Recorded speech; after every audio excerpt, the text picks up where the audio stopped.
What's up, everybody? Welcome to the STEM, Fashion, or Sneakerhead project. Before we officially get started, we wanted to share just a few pictures so you know what you're getting yourself into, as well as share a little bit of the background behind the project.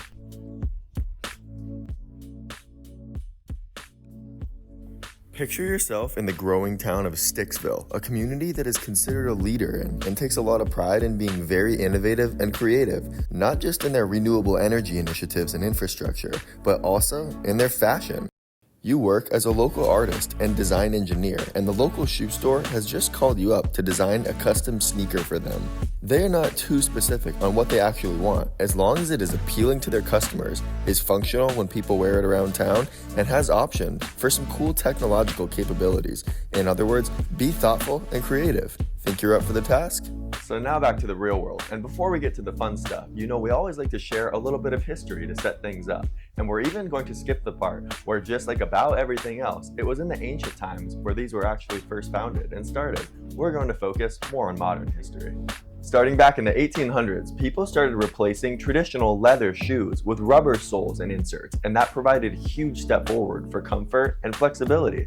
And in the 1900s, people started getting creative with those rubber inserts and customizing and tweaking them for specific purposes. Shoes have all different kinds of purposes, right? So can you quickly pause this video and ask, how or why might a shoe look or feel different for something like running versus something like playing basketball?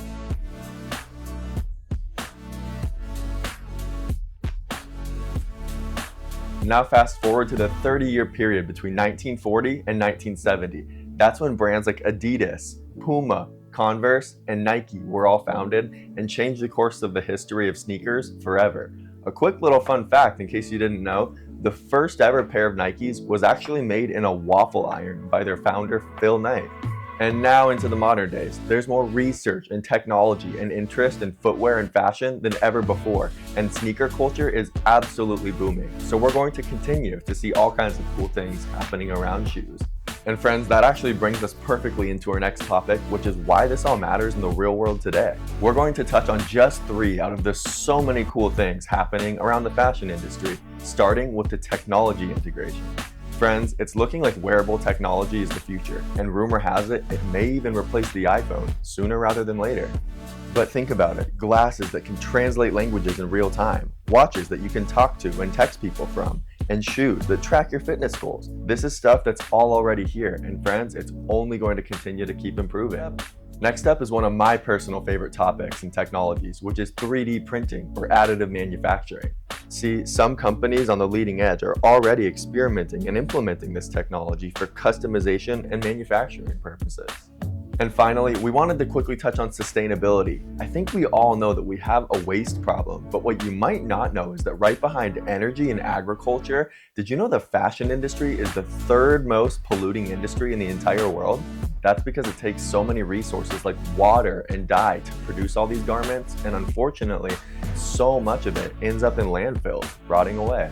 But I hope that doesn't have you feeling down or hopeless, because the industry still has a super bright future, thanks in large part to future leaders and innovators like you who are going to get to use some of these cool technologies that we touched on, which we're not done talking about, by the way. More on that in the next video. But to solve some of these tricky challenges and make the future super sustainable in regards to fashion. So by the time this activity is all wrapped up, we want you to be more knowledgeable and insightful about fashion and the industry.